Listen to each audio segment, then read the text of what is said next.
আমি Chandramohan Sarkar, Batakandi boys and girls high school সহকারী শিক্ষক, গণিত বিভাগ। প্রিয় অভিভাবক এবং আমার প্রিয় শিক্ষার্থীরা, আশা করি তোমরা সবাই ভালো আছো। আপনারা ইতিমধ্যে জেনে গেছেন যে আমাদের ল্যাবরেটরি, যেটাকে আমরা সায়েন্স ল্যাব বলি, এটা উদ্বোধন অলরেডি হয়ে গিয়েছে। তা আমি আজকে আপনাদের সামনে উপস্থিত হয়েছি যে আমার যে সায়েন্স ল্যাবটা, এটা সংক্ষিপ্ত আকারে পরিচিত করার জন্য যে উপকরণগুলো আমরা নিয়ে আসছি কিনে, সেগুলো আমরা শিক্ষার্থীদেরকে শুধু আজকে কি পরিচয় করে দিব। ইতিমধ্যে আমার সামনে দেখতে পাচ্ছেন এটা একটা মানব কঙ্কাল তন্ত্র। হ্যাঁ, যদিও এটা আমাদের প্লাস্টিকের, কিন্তু মানব কঙ্কাল তন্ত্র থেকে আমরা কি শিখতে পারবো? আর এটা আমরা জানি যে সম্পূর্ণ প্রাপ্তবয়স্ক একটা মানুষের যে 206টি কি থাকে বলতো? হাড় থাকে। কি থাকে?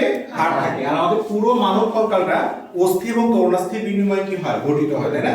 অস্থি এবং তরুণাস্থি দ্বারা গঠিত হয়। এই অস্থি এবং তরুণাস্থি দেখো এখানে যা আছে আমার এই পুরো কঙ্কালটার মধ্যে যে হাড়গুলো আছে, এগুলো সব হচ্ছে আমার অস্থি। যেমন আমরা বলি অস্থি কি ভঙ্গুর, তাকে ভাঙানো যায়, তাকে কি করা যায়?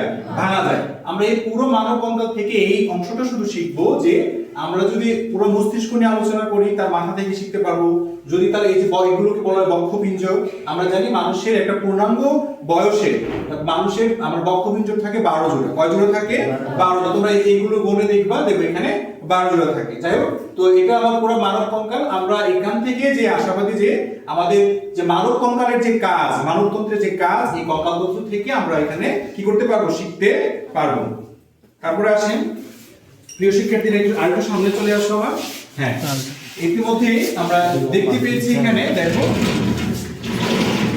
আমাদের জীববিজ্ঞানে, যেটা আমরা বায়োলজি বলি, সেখানে আমাদের বহুলভাবে আলোচিত হয়।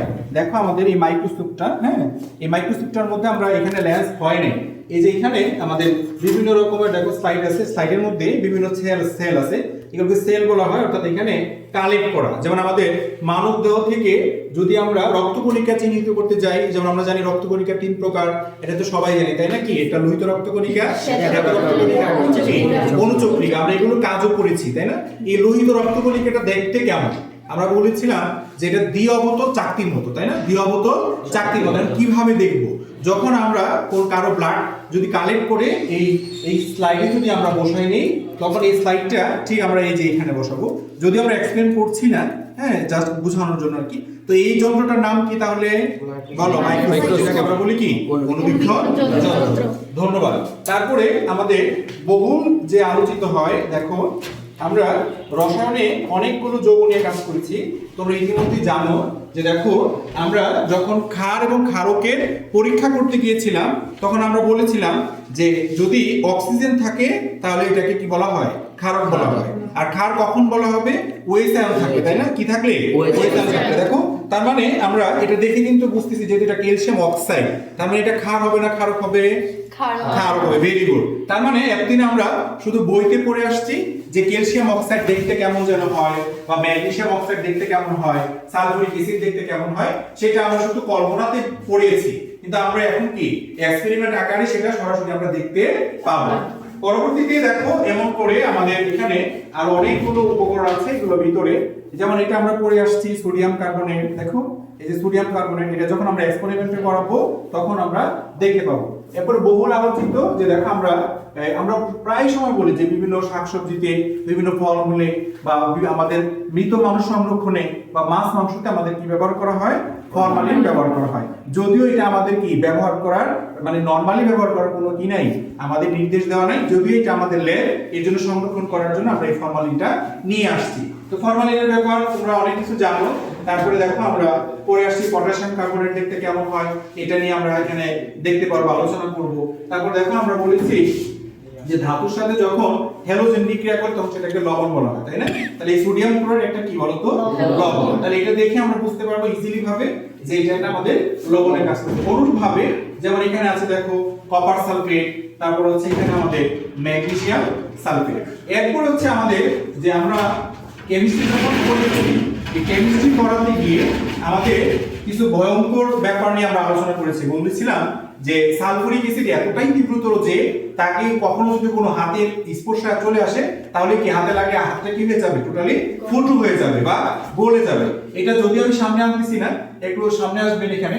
যেমন এটা এই যে এটা হচ্ছে সালফুরিক অ্যাসিড, এটা খুব সাবধানতা অবলম্বন করে আমরা এখানে আসবো। আর আমরা যখন ল্যাবে আসবো অবশ্যই আমরা অ্যাপ্রন পরিধান করে আসবো। অবশ্যই আমরা কি হাতে হ্যান্ড গ্লাভস পরিধান করবো যখন এক্সপেরিমেন্ট গুলো করতে যাবো। তারপরে দেখো এটা বহুল আলোচিত, এটা আমরা সবাই ব্যবহার করি, এটা হচ্ছে কি গ্লিসারিন। তারপরে হচ্ছে দেখো ক্লোরোফর্ম। এই ক্লোরোফর্মের ব্যবহারটা নরমালি যদিও আমাদের বার্নিশের কাজে ব্যবহার করা হয়, ক্লোরোফর্মের ব্যবহার আমাদের বিজ্ঞান বইতে আছে, এটা আমরা যখন এক্সপেরিমেন্ট করব তখন আমরা দেখাবো। তারপর হচ্ছে আমরা পাইছি জাইলিন। তারপর হচ্ছে সবচেয়ে বেশি ইম্পর্টেন্ট যেটা আমরা সচরাচর প্রতিটা ফ্যামিলিতে ব্যবহার করি, এটা হচ্ছে কি বলতো ভিনেগার। আমরা নরমালি বলি যে ভিনেগার আচার সংরক্ষণে ব্যবহার করা হয় অথবা পনির বা ছানা তৈরিতে ব্যবহার করা হয়। আমরা ভিনেগারের পরিবর্তে আমরা কি লেবুর রস দিয়েও কি করতে পারি এক্সপেরিমেন্ট করতে পারি। তোমরা জানো যে ভিনেগার একটি দুর্বল অ্যাসিড। কেন দুর্বল অ্যাসিড? কারণ এটাকে আমরা কি করতে পারি খেতে পারি। আর এখানে যে সালফুরিক অ্যাসিডটা আমরা দেখিয়েছি, সালফুরিক অ্যাসিড কি তীব্রতর অ্যাসিড। কেন? এখানে কি হাইড্রোজেনটা সম্পূর্ণরূপে কি হয়ে যায় বিয়োজিত হয়ে যায়, এটা কি হবে আংশিক বিয়োজিত হবে। এর জন্য আমরা কি করতে পারি ভিনেগারটা খেতে পারি। গুড। তারপর হচ্ছে আমাদের দেখো এখানে আছে জিএলসি যেটা, হ্যাঁ স্যাফরিন স্লোর। এটা হচ্ছে আমরা গাছের শিকড়ে যদি দেই তাহলে গাছটা সতেজ হয়ে যায়। আমরা প্রায় সময় খেয়াল করি যে গাছটা কিছুদিন পর কি হতে থাকে দুর্বল হতে থাকে, তখন আমরা যদি এটা গাছের শিকড়ে দেই তখন এই গাছের শিকড়ে ব্যবহার করার ফলে গাছটা কি দীর্ঘদিন সতেজ থাকে। তারপরে দেখো আমাদের কেমিস্ট্রিতে আমরা পড়ে আসছি যে আমাদের উর্ধ্বপাতিত বস্তু। দেখো এই তোমরা জানো যে উর্ধ্বপাতিত বস্তু কর্পূর ছিল, নিশাদল ছিল, ন্যাপথালিন ছিল, কঠিন কি ছিল বলো, কার্বন ডাই অক্সাইড ছিল, আয়োডিন ছিল। হ্যাঁ তার মধ্যে আমরা একটা এখানে আসছে দেখো এটা হচ্ছে কি বলতো ন্যাপথালিন। আমরা জানি ন্যাপথালিন একটি কি উর্ধ্বপাতিত পদার্থ। এটাকে আমরা যদি এক্সপেরিমেন্টে আমরা দেখবো, এর আগেও দেখেছি, এটাকে যখন আমরা কি করব তাপ দিব তখন এটা কি হয়ে যাবে সরাসরি, যখন এটা তরল অবস্থা না হয়ে সরাসরি কি হয়ে যাবে বাষ্পে পরিণত হয়ে যাবে। গুড। তারপরে আমাদের অনেক শিক্ষার্থী আমাদের প্রশ্ন করতে, স্যার চুনাপাথর কেমন, চুনাপাথর দেখতে কেমন হয়? যেমন আমরা চুনাপাথরের সংকেত তোমাদের পড়িয়েছি তাই না, ক্যালসিয়াম কার্বনেট। আমরা জানি যে আমাদের যে রড সিমেন্ট তৈরি করতে আমাদের যখন বাড়ি নির্মাণ করতে হয় তখন আমাদের সিমেন্টের প্রয়োজন হয় তাই না। এই সিমেন্টের প্রধান কাঁচামাল হিসেবে কি ব্যবহার করা হয়? এই চুনাপাথরটা ব্যবহার করা হয়। এটা হচ্ছে কি সংকেত হবে এই ক্যালসিয়াম কার্বনেট। আমরা এখানে যখন প্রয়োজন হবে তখন আমরা এখান থেকে নিব। তারপরে যেহেতু এটা আমাদের এখন ল্যাব, দেখো আমরা এই ল্যাবের মধ্যে আমরা বিভিন্ন রকমের দেখো টেস্ট টিউব নিয়েছি ছোট বড় মাপের। আর এই যে ব্যাপারগুলো এগুলো অলরেডি তোমরা জানো। বলো তো শিক্ষার্থীরা এটা কি বলা হয়? লবণ সেতুতে ব্যবহার করতে হয় তাই না। কি আকৃতি ফানেল ছিল এটা? ইউ আকৃতি ফানেল। কি আকৃতি ফানেল ছিল এটা? ইউ আকৃতি ফানেল। তারপরে দেখো আমরা এখানে আমাদের বহুল আলোচিত যেগুলো যে লিটমাস পেপার আমাদের রয়েছে, এই লিটমাস পেপারগুলো আমরা ব্যবহার করেছি তাই না। লিটমাস পেপার দিয়ে আমরা কি করতে পারি বলতো ক্ষার এবং অ্যাসিড কি করতে পারি শনাক্ত করতে পারি। গুড। পরবর্তীতে আমি আর দীর্ঘায়িত করতে চাচ্ছি না, পরিচয় পর্বতে আমরা এখন ফিজিক্সে চলে যাব। ফিজিক্সে আমরা যে কাজটা করেছি দেখো, আমাদের ফিজিক্সের জন্য আমরা দৈর্ঘ্য পরিমাপ করতে গিয়ে যে আমাদের কতগুলো স্কেলের সম্মুখীন হতে হয় তাই না। তার মধ্যে আমাদের ছিল সাইড ক্যালিপার্স, আর কি ছিল বলতো স্ক্রু গজ তাই না। বৃত্তাকারের ক্ষেত্রে আমরা স্ক্রু গজ ব্যবহার করি, বা দৈর্ঘ্যের ক্ষেত্রে আমরা কি সাইড ক্যালিপার্সটা কি করে থাকি ব্যবহার করে থাকি। তাহলে এটা আমরা একটু খুলে দেখি। তাহলে দেখো সাইড ক্যালিপার্সটা যদিও আমরা এতদিন প্র্যাকটিক্যাল হিসেবে আমাদের কি এনে করাইতে হতো। দেখো এটা হচ্ছে আমাদের কি ক্যালিপার্স। যে আমরা যখন প্র্যাকটিক্যালি যখন ভাইভা বোর্ডে যাবো এসএসসি পরীক্ষা দিতে তখন এটা দিয়ে দিবে তোমাকে, দিয়ে বলবে যে এটাকে কি বলা হয় বলো তো। তখন তোমাদের কি আমরা দেখে ফেলছি না। তাহলে এরকম আকৃতি যেটা এটাকে কি বলা হয় বলো তো সাইড ক্যালিপার্স। গুড। পরবর্তীতে আমরা স্ক্রু গজটা দেখবো, স্ক্রু গজটা দেখতে কেমন হয়। দেখো এই যে স্ক্রু গজটা হচ্ছে এরকম। এটা যদিও আমরা কিছুদিন পর আমরা যখন ম্যাথ করতে যাবো সরাসরি এগুলো নিয়ে যাবো, বুঝতে পারছো কিনা। তাহলে এটা হচ্ছে কি আমার বলতো স্ক্রু গজ। তাহলে স্ক্রু গজ দেখতে কেমন হয়, সাইড ক্যালিপার দেখতে কেমন হয়, এটা তোমরা ভালো করে খেয়াল করবে।